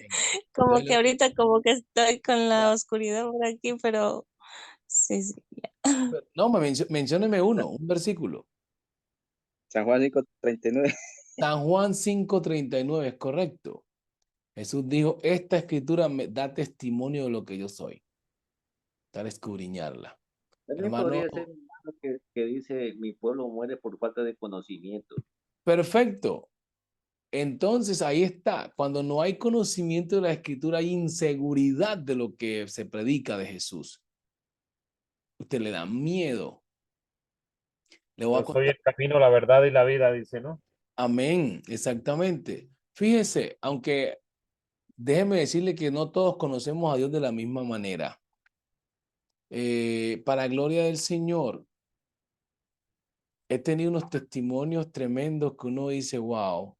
Yo estuve en un lugar de Colombia que se llama Charco Nariño, pero el río Tapaje allá arriba. Yo no era pastor en ese entonces y resulta que llegó el ejército a esos cultivos de coca y cosas así. Y perdonen que tenga que decir estas palabras aquí en este audio, pero allá no hay que tener miedo, por eso el denuedo. Y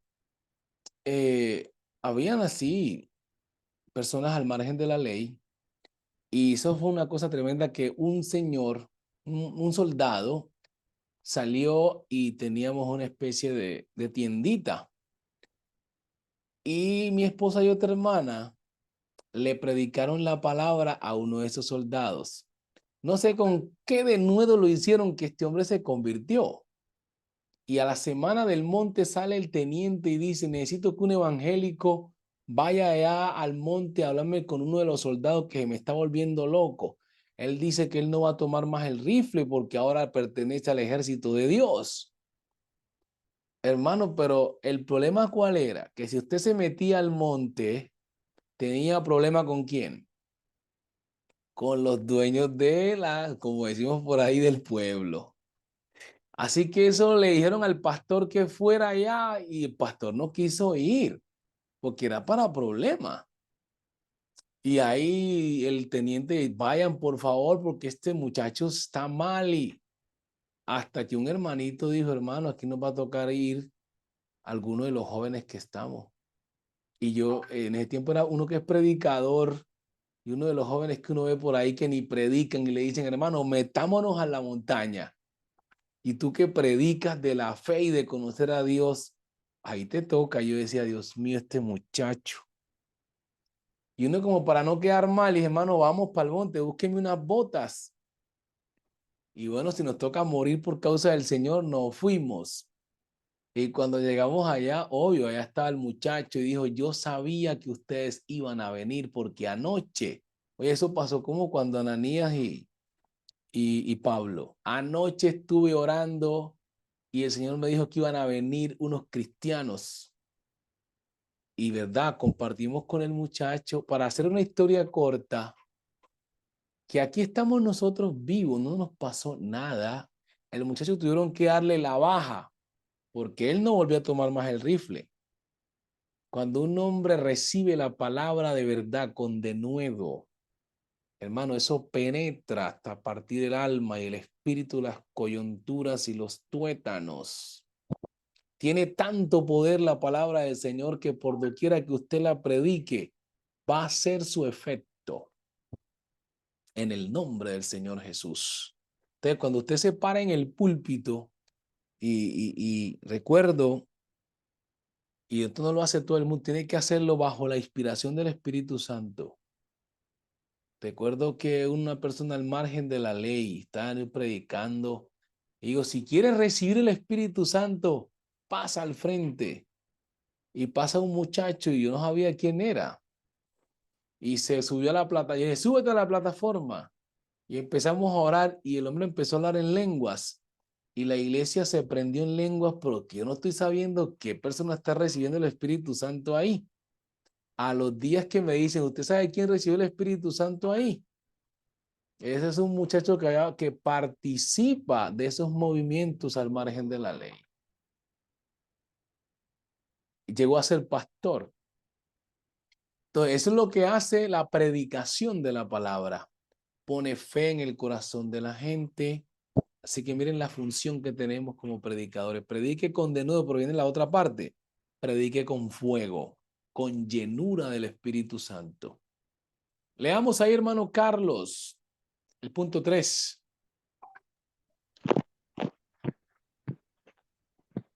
Dice, predique con fuego. Esto significa que el mensaje será presentado de tal manera que pongamos énfasis a las palabras y que usemos nuestros ademanes junto con el sermón. Sí. Cuando prediquemos, que las personas vean en nosotros el denuedo y la convicción. Sí, señor. Pongamos fuego en nuestros sermones para que el mensaje pueda ser proyectado de tal manera que traigamos gloria y honra a Dios y que los oyentes sean movidos y animados para hacer lo correcto. Amén. Mira, hay sermones que son cortos, pero tenían tanto fuego del Espíritu Santo que la gente se convierte. Entonces, más que la teoría que tenemos acá, es el fuego del Espíritu Santo, la llenura del Espíritu Santo. Va a predicar 30 minutos, le recomiendo ore 2 horas. Va a predicar 30 minutos, le recomiendo ore 2 horas. Porque del denuedo dependerá toda la estructura. Mire, no sé si a usted le pasa o le ha pasado, que cuando usted estructura su sermón y lo toma el Espíritu Santo, usted a veces no tiene ni que mirar la hoja. Como que el Espíritu Santo le recuerda todo lo que usted había estudiado en esa hoja. Y uno dice, y la gente le dice, hermano, ¿usted cómo predicó así? ¡Wow! El Espíritu Santo. Entonces, Hermano Maximiliano, amén. hermano, hay hermanos que predican así, o sea, escriben en una hoja lo que van a predicar, pues. ¿Y usted cómo lo mira, mi hermano? ¿Cómo lo mira? O sea, el escribir lo que va a predicar. Porque uno mira que hay hermanos que toman un versículo y con ese versículo son fluidos para predicar, pero hay hermanos que para predicar lo escriben. Entonces, ¿cómo lo mira usted, mi hermano? Bueno, el que lo escribe está bien y el que no lo escribe también. Voy a explicar esos 2 puntos. Yo comencé escribiendo los sermones. Después ya no los escribía. ¿Por qué? Y incluso cuando llegué aquí a Honduras, un tiempo donde el Espíritu Santo me dijo, no vas a escribir ningún sermón. Y yo lo decía, predicaba así sin escribirlo. Pero cuando ya me toca apacentar un grupo de hermanos, me toca escribir los sermones porque hago una serie de enseñanzas para que ellos se queden con el material. Ahora, el que escribe el mensaje es bueno porque al momento de olvidarse de algo, puede apoyarse en la escritura que tiene en el púlpito. El que predica sin escribirlo es porque es una persona muy experimentada en la predicación. Es la gran diferencia. Pero aún, como dicen por ahí en mi país, al mejor cazador a veces se le va un ave. ¿Sí entiende? Entonces es mejor la seguridad que la policía. Tenga su hojita ahí. En cualquier momento se le olvidó el punto y cuál era el punto y ahí empieza. Y la gente que lo está escuchando sabe que usted se desvió del sermón. Dicen, uy, este hermano iba bien, pero como que se fue para otro lado. Es porque usted no se acuerda a qué punto seguía. Pero si hubiera tenido la hoja ahí, ahí mismo se apoya. Hermano Carlos, ¿va a decir algo? Sí, mi hermano. Yo le quería decir también que no es que va a escribir todo el sermón en el papel. Se ponen los puntos y las ideas principales o los versículos claves que se piensa desarrollar. Esa es una táctica. No creo que sea procedente escribir todo el sermón en unas 5 o 10 hojas, sino sencillamente los puntos principales o la estructura básica del sermón.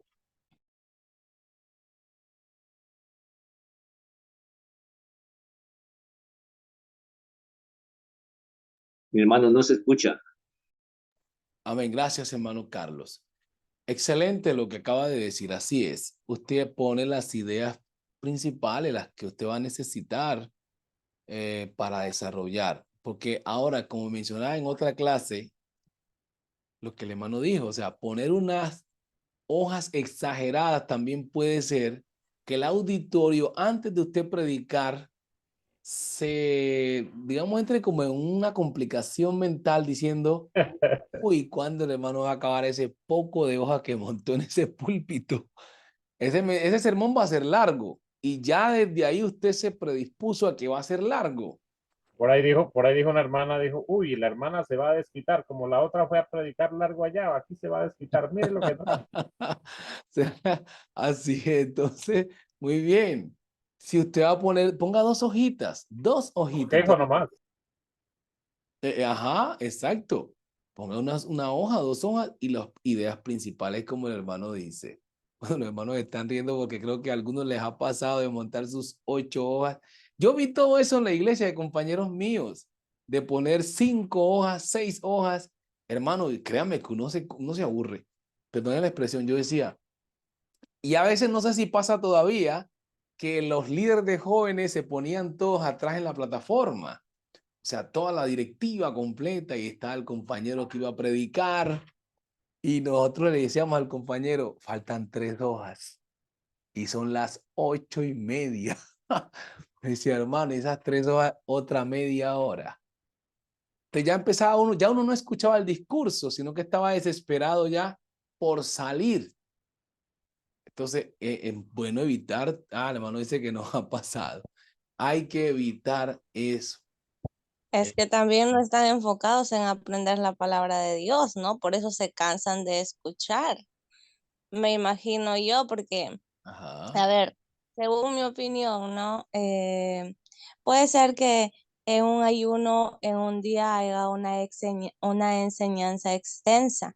Como es un ayuno, pues el tema va a ser requerido, digamos, de muchas hojas o de varias horas de enseñanza. Entonces, ya es como uno tome, por ejemplo, si te enseñan un tema que es bastante bueno, en donde yo voy a aprender, porque todo lo que uno enseña en la palabra de Dios es algo bueno, algo que nos va a nutrir espiritualmente, entonces no creo que me deba de cansar o aburrir. Bueno, es mi opinión, ¿no? Pero bueno, ya es cosa Hermano, de yo cada diría, uno también. a lo que dice la hermana, de acuerdo a la psicología que se está creando, ¿no? Porque es que, o a la idea más que todo, porque es que, o sea, lo que nosotros ahorita estamos tratando es, o sea, un culto normalito, ¿sí? Sí. Y ya ha pasado, porque lo que yo le estaba diciendo, una hermana, o sea, hicieron como una invitación de otra sede y vino, pues, y ella predicó bastante, ¿sí? Entonces dijo un hermano, no, ya los hermanos empezaron a mover las rodillas, ya están desconectándose. Entonces, ¿qué pasó? La otra hermana fue a predicar allá y también como que llevó pues bastantes horas, pero pues así como un culto normal, porque cuando dice la hermana, así como una enseñanza que uno ya va, sabe a lo que va, pues igual uno se prepara y dice, no, voy a estarme 2, 3 horas un día. O sea, yo pensaría como en esa situación, de acuerdo al contexto que se vaya a predicar. Amén. Mire que respecto a lo que están mencionando, en la pedagogía hay una cosa que se llama psicopedagogía. Son las personas que se ejercitan en la manera como aprenden los oyentes o los educandos. Se menciona, y la mayoría concuerdan de los pedagogos, que el cerebro tiene una capacidad de tener la atención activa hasta 2 horas. Luego de ahí, ya empieza como el cerebro a desconectarse de la atención de una manera óptima. Entonces, si el pedagogo entiende eso en la didáctica, sabe que después de las 2 horas, e incluso tenemos 2 horas nosotros ahora, también el pedagogo, si es dinámico, también hace que dar pequeñas cantidades. Si ustedes notan la pedagogía que utilizo yo aquí, es que yo enseño con ustedes. Si yo solamente enseñara, ustedes se me duermen, por muy bueno que yo sea. ¿Por qué? Porque su cerebro no va a estar atento 2 horas ahí nomás escuchándome la cátedra mía. Ya usted empieza a dormirse porque quiera o no quiera, es una cosa de cansancio. ¿Ustedes saben por qué usted le da sueño? Es una reacción de nuestro sistema inmune que pide un descanso para rehabilitar las células. Entonces usted dice, pero ¿por qué me está dando sueño si es la palabra del Señor? Es un producto del cansancio, una reacción de los anticuerpos de nuestra biología. Alguien dice, reprendo ese espíritu de sueño. No tiene que identificar si es que usted está cansado del trabajo, pero en todo eso hay que ser ético y respetuoso. Si el hermano vino cansado del trabajo y empieza a dormirse, es una reacción del sistema inmune que le permite que usted duerma un ratito y después rehabilita otra vez, ¿está? Otra vez como con una energía. Es una forma de descanso, de rehabilitarse. Bueno, en la parte que la hermana Sarita dice, bien importante, pero ya lo expliqué, que la comida en un restaurante o en cualquier área, si usted se la dan en pequeñas cantidades, usted le toma más sabor a esa comida. Pero cuando le ponen el boom demasiado, usted dice, uy, antes de verlo ya me llené. ¿Entiende? Cuando usted ve la cantidad enorme de comida, usted dice, uy, antes de ya me está llegando ese plato tan grande, ya estoy lleno. Entonces, las pequeñas cantidades son mucho mejor que el enorme plato en la mesa, ¿no? Esto en cuanto a la predicación. Uno dejar como esa exquisitez. Digamos, el hermano dijo, hermano, y resulta que les voy a explicar lo que pasó con los leprosos, pero esto se lo voy a decir en la clase que viene. Hermano, tú no te vas a perder esto. Tú dices, yo quiero que me expliquen qué fue lo que pasó. Si se la doy toda, vuelven ahora. En un ayuno, como dice la hermana, está bien también si 2, 3 horas, pero repito e insisto, después de 2 horas, si el predicador no es dinámico y está que la gente se pare y algo hagan, se van a dormir o se van a cansar o ya no prestan atención. Una manera bonita de mirar si están prestando atención es usted le pregunta, hermano, ¿y qué fue lo que dije? Que algunos dicen, bueno, hermano, verdad, se me olvidó. No estaba captando aunque estaba ahí. Hay manitos levantadas. Hermano Santos, haga una participación ahí breve y luego el hermano Reinaldo. Ajá. Amén, hermano. Yo tenía una pregunta sobre en cuanto a eso de que cuánto tiempo es lo recomendable o cómo se dividen las enseñanzas. Porque yo tengo entendido que por lo menos la reflexión tiene un tiempo limitado, la enseñanza, un seminario. Entonces, según la homilética, ¿cuánto es el tiempo adecuado que se debe de enseñar? Ya le voy a decir eso y el hermano también que el hermano Reinaldo le voy a dejar ahí para que ahorita hablemos de eso porque ya nos llegó el tiempo de finalizar, pero justo a tiempo. Estamos concluyendo la parte final ya. El punto 4 dice, predique preparado. Es decir, esté preparado lo que va usted a predicar. Prepárese usted académicamente, con conocimiento, etc. Esto significa que cuando prediques, estarás completamente preparado para presentar el sermón. Ejemplo, hay gente que dice, hermano, yo no me preparé, pero voy a predicar lo que Dios me dé. Usted que está estudiando esto no puede salir con esto. Esto implica que debe existir una preparación adecuada con tiempo. Ay, hermano, miren que yo no tuve tiempo de organizar el sermón. No, esas cosas no se pueden hacer del púlpito. Pero yo sé que Dios me va a dar algo. No, usted tiene que respetar la audiencia y venir preparado. 2. Un sermón preparado horas antes no es lo mismo que un sermón preparado 4 días antes. No es lo mismo, así es. Usted ya interioriza en 4 días, usted interioriza el sermón, se lo ha predicado usted. No sé cuánto les ha pasado, pero yo a veces me vivo la prédica, la siento y yo digo, si a mí me está impactando, esto le va a impactar también a los hermanos cuando lo predique. Aquí el 3 dice, tenemos la responsabilidad de alimentar a la congregación con buena comida y no con una comida que ha sido calentada en un microondas por 2 minutos. Síntesis y ejemplificación. Aquí está, esta es los componentes del sermón para hacer esta síntesis que la íbamos a ver pero no tengo tiempo ahora, pero sin embargo va a quedar aquí escrito. Apolos tenía unas características que era poderoso en las escrituras. El texto está en Hechos 18, 23, 28. La proposición que hay en la estructura del sermón es características de la predicación de Apolos. Era con denuedo. También predicó con diligencia. El sermón. El cuerpo del sermón predicó con diligencia. El verso 25 de Hechos, de capítulo 18. B, predicó con denuedo. C, predicó con determinación. ¿Cómo sería entonces una conclusión? ¿Te gustaría ser como Apolo?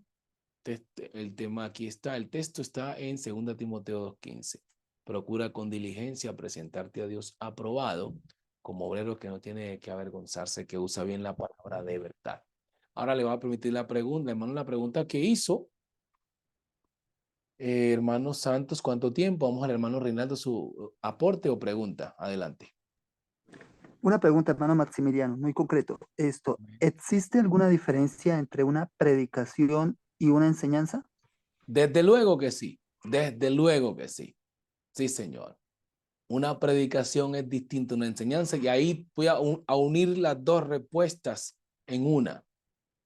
El hermano dice, ¿cuánto tiempo debe predicar? Mire, hermano, una cosa es el predicador académico, o sea, que estudió, como ustedes que están estudiando. Y otra cosa es el predicador empírico. El empírico es la persona que no ha hecho cursos de homilética, ni hermenéutica, ni exégesis. Él cree que una hermenéutica es una marca de un carro. Entonces, si tú le hablas de hermenéutica, él va a decir, hermano, hay poder en Jesús. Yo creo solamente en la revelación de Dios. ¿Entiende? Tampoco lo condene porque habla de lo que no sabe o está hablando de lo que nomás él sabe. Entonces, a partir de ahí, se para en el púlpito el empírico y dice, bueno, hermanos, el tiempo es del Señor.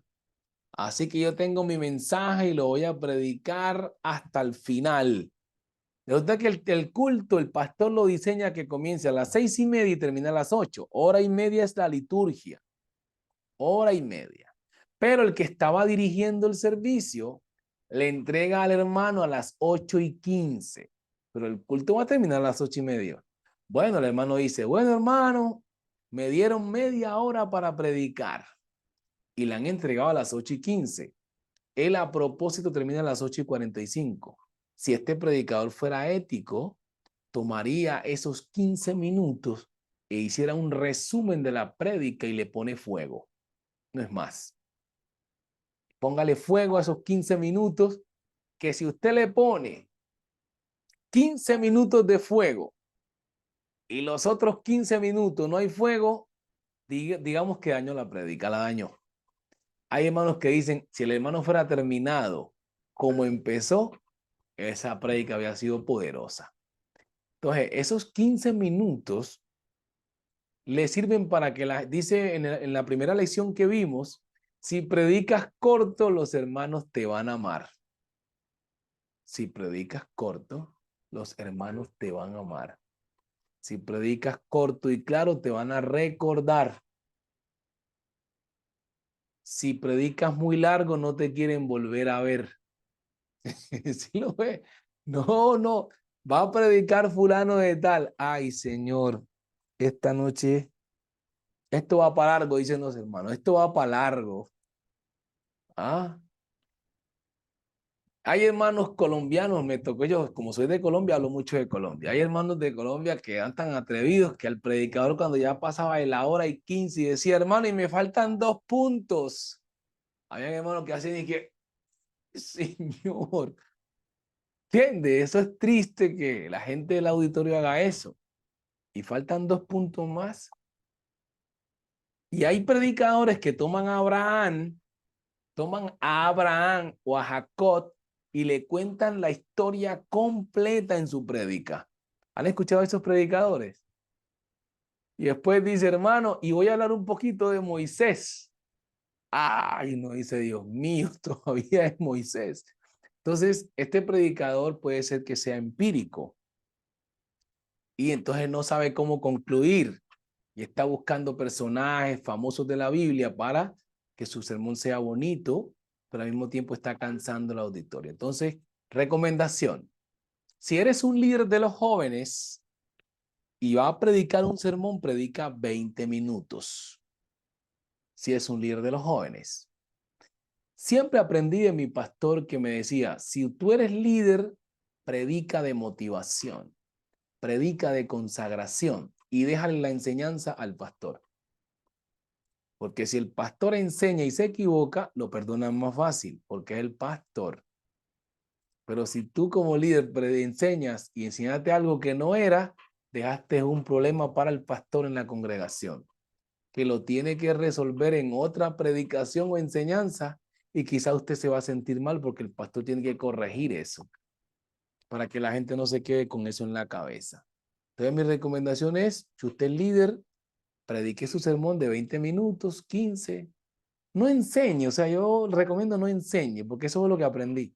No voy a enseñar, a menos que haya un ayuno, como la hermana mencionó, un ayuno juvenil, hermanos santos, y ahí en el ayuno juvenil yo quiero enseñarle algo a mis compañeros de cómo servir mejor a Dios, de cómo ganar otros jóvenes para Cristo. Ahí sí me voy a tomar 1 hora o 1 hora y media, porque ese es mi escenario en ese momento.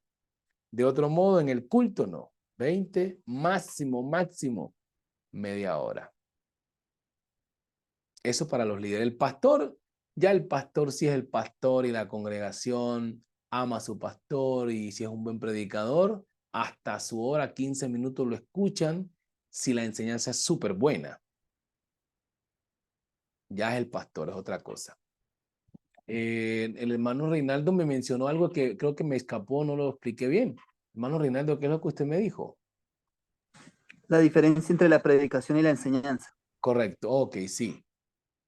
La predicación es una cosa en el sentido de dar un sermón con denuedo, con mucha ebullición, de movimiento, de motivación, pero la enseñanza es una construcción, puede ser de principios, de valores. Eso sí, hay una diferencia porque se va a explicar puntos didácticos de la iglesia, sea de un tema en específico como la Santa Cena, como la santidad, la unicidad. Entonces, eso es una cosa diferente a la prédica, porque la prédica va fluida. Es decir, usted va hablando y va tirando versículos sin parar, pero la enseñanza va más lenta. más detenida y más interactiva. Así que sí hay mucha diferencia. Bueno, mis hermanos, entonces es la conclusión de esta lección de hoy, de los componentes del sermón y la estructura. Y termino con esta frase de pregunta. ¿Por Deme un qué? chance. ¿Cómo, hermano? Deme un chance ahí. Bien Que pueda, levante hermano. la mano. Bien pueda. No, solamente yo soy líder nacional, ¿verdad? Y me pasó una experiencia con el pastor Raúl Manrique, el presidente de la organización. Me hizo Amén. predicar 5 minutos delante como de 30 pastores. Eran las 8:55 cuando me pasó a predicar. Ya era bastante tarde. El culto comenzó a las 6 de la tarde, de las 6 de la tarde. Amén. Ya pensé que no me iba a pasar a predicar, pero cuando él me dice en el oído, me dice 5 minutos, hermano. Yo listo. Gracias a Dios, pues Dios me respaldó, pero al fin y al cabo lo que yo quería en sí era decir y lo que decía el pastor tiene mucha razón. A la gente le terminó gustando más eso que dije 5 minutos que todo el culto. Entonces, Sí, es señor. algo, eh, resulta que eso me hizo tener como fama dentro de la iglesia, que predicaba corto y predicaba bueno. Entonces la gente ya cuando dicen, hermano, yo voy a predicar, el culto va a estar bueno y va a terminar rápido. Entonces Amén. la gente se queda con la expectación allí. Yo manejo un método, se llama PayCal, no sé si lo han escuchado, ¿sí? Mm. Es un acrótico. Dice así, se llama PayCal, yo le puse la L al final: presentación, explicación, ilustración, confirmación, aplicación y límite. Amén. Sí, trato siempre de bastante estudiar esta parte. No había podido estudiar bien, había leído libros, Amén. pero no como ahorita. Entonces me gustó mucho, anoté todo, porque este método me ha servido muchísimo, ¿sí? Y entonces todo lo que están enseñando aquí, lo Amén. trato de poner aquí, y más o menos es como el mapa mental, porque nuestras neuronas, pues tenemos la información en nuestro cerebro regada, no está ordenada como tal, y resulta que los pensamientos, todo lo que nosotros sabemos, toda nuestra información está así mismo, pero entonces resulta que con este método, el mapa mental, y con este método PayCal, Mm. eh, he podido estructurar mejor las enseñanzas o las predicaciones que doy. Entonces, quería compartir eso, pastor. Dios me le bendiga. Amén. Muchas gracias, hermano. Así es. Amén. Bien importante eso porque la predicación es un trabajo o un encargo que Dios nos dejó con mucha responsabilidad para comunicar las verdades eternas. Felicitaciones, hermano Joe Martín. ¿En qué estado está usted en Venezuela? Yo vivo en la isla de Margarita. Margarita. Sí, está muy lejos. Nunca pude llegar ahí, pero yo sí estuve en el campamento, ¿cómo es que se llama? Q. Q. Yo estuve ahí en Q. Estuve en Caracas. Hay un pastor que se llama David Hernández, el anciano. Conozco a Claro, David Junior, también estuve predicando donde él tiene la congregación. ya. Son grandes amigos ellos. Ay, me alegro. Y bueno, hermano, felicitaciones a todos ustedes por... Yo soy un apasionado del aprendizaje.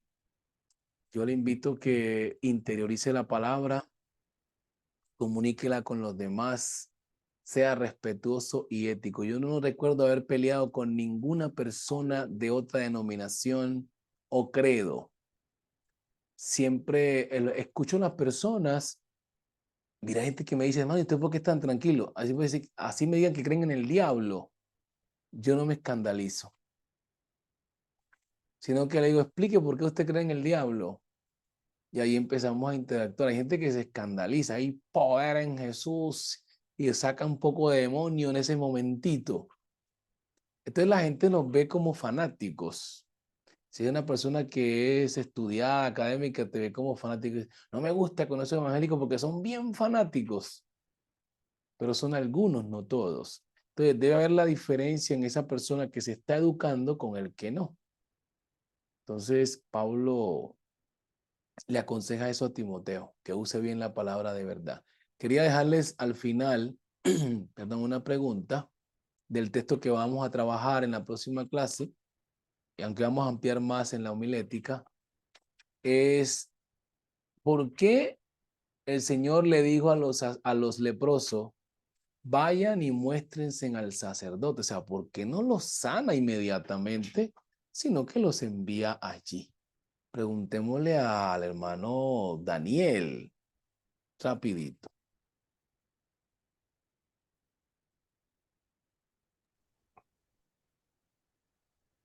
Pastor, la verdad no lo tengo concreto la respuesta. Gracias, hermano. Me gusta esa palabra. Siempre le he dicho a algunos estudiantes que he tenido en algún escenario como este, cuando no sepa una pregunta, Dios no la sé, que el mundo no se va a acabar por eso, ¿entiendes? O hay cosas que uno no la ha visto todavía ni observado. Y eso es inteligencia. Hermano Alejandro, ¿por qué? Los pudo haber sanado. Mire que el capítulo 8 de San Mateo también habla de un leproso. Y en este de San Lucas habla de 10. Y a este le dice, Señor, si quieres puedes limpiarme. Y el texto dice que el Señor lo tocó y quedó limpio. Mira la diferencia, pero a estos no los toca. Sino que le dice, no, a ver, se me van para el sacerdote. Y cuando iban, se sanaron. ¿Cuál es la diferencia? ¿Por qué los manda allí? Y ocurre el milagro, hermano Alejandro.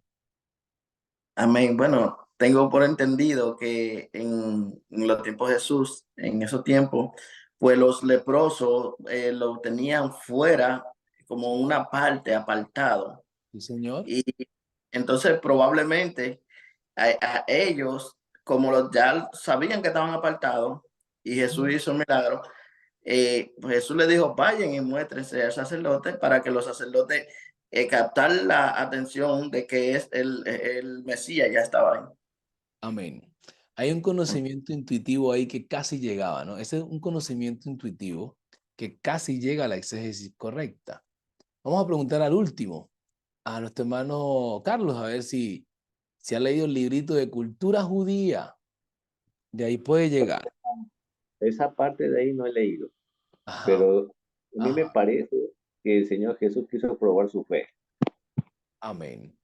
Bien, mire que todas esas partes son intuitivas, las que han mencionado los hermanos, que se acercan un poco. Pero mire cuando nosotros hacemos lo que se llama estudio del contexto histórico del texto, ¿no? Resulta que cuando una persona empezaba con enfermedad de lepra, para saber que era leproso, el médico de la lepra era un sacerdote. Mire lo que es, bien tremendo esto. Entonces, él iba al sacerdote y el sacerdote le decía, mire, esto aquí nomás es una herida que te está saliendo, no es lepra todavía. Luego él volvía, porque usted tiene que preguntar, ¿y quién eran los médicos que hacían el diagnóstico de que era leproso? El sacerdote. Entonces, cuando ya era una lepra que regaba todo, el sacerdote le decía, mire, usted tiene lepra, vaya y se aísla porque va a contagiar a los demás. Es como decir el COVID, va y se me aísla. Entonces, Jesús, para demostrarle a los sacerdotes que estos hombres que ellos mismos habían diagnosticado como leprosos, ahora tenían una sanidad, los manda allí. Y cuando van de camino son sanados. Perdón. Y cuando al tiempo regresa uno a agradecerle al Señor. Entonces, el punto es que el sacerdote cuando los examina nuevamente dice, hombre, ustedes están sanados completamente. ¿Quién los sanó? Jesús el Nazareno. El texto bíblico no menciona todo, pero usted tiene que ubicar en eso en el contexto histórico del libro Usos y Costumbres. Ahí se lo voy a leer. Y entonces, el diagnóstico, como lo dio el sacerdote, es como cuando alguien se enferma aquí y le dicen, usted tiene cáncer. Y cuando Dios lo sana, ¿usted a dónde va? Usted va al médico a demostrarle que el Señor lo ha sanado con su receta médica y le dice, mira, el Señor me sanó. Entonces el médico, ¿qué hace? Vuelve y lo examina. Porque estos evangélicos fanáticos, vuelve y lo examina y le dice, negativo, sí ha sido sanado. Entonces lo que pasó con los 10 leprosos. Vayan y muéstrense al sacerdote de que ustedes han sido sanados. Entonces Jesús hace milagro porque realmente ya no tienen lepra. Entonces, ese es el punto. Entonces nos ayuda mucho el contexto histórico.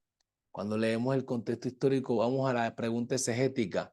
¿Por qué estaban leprosos? ¿Quién los diagnosticó como leprosos? ¿Ve? Son preguntas exegéticas. Doy por concluida entonces la lectura de hoy. Amén. Me deja hacer como o sea, como un aporte, no sé, eso no aplica de pronto como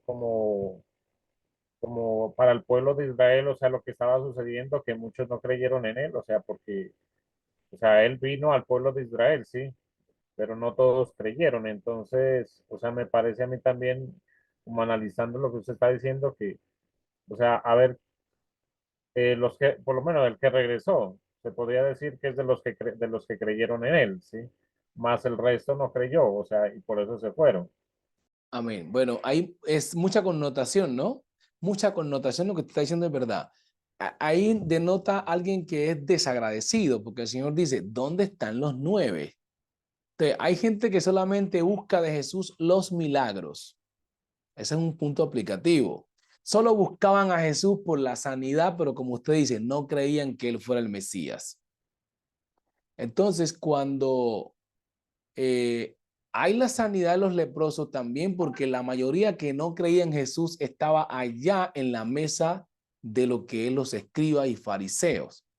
Y también estaban ahí los sacerdotes, porque era como un gremio de toda la ley mosaica que estaban en grupos. Los sacerdotes, los escribas, los fariseos y a todo el cuerpo del Sanedrín. No creían. ¿Y cómo nos damos cuenta de eso? Cuando Nicodemo viene a hablar con Jesús, dice, nosotros sabemos que tú has venido de Dios. Sin embargo, solo Nicodemo lo reconoce. ¿Sí ve? O sea, hay unas características que aquí hay que, este hombre viene de Dios, pero ninguno se acercó a darle ¿qué? El certificado de que sí lo es. Solo Nicodemo. Y asimismo, cuando van al sacerdote, es la demostración de que este no es un engañador que ha aparecido por ahí, sino que realmente es Dios que ha aparecido y que está manifestado al mundo.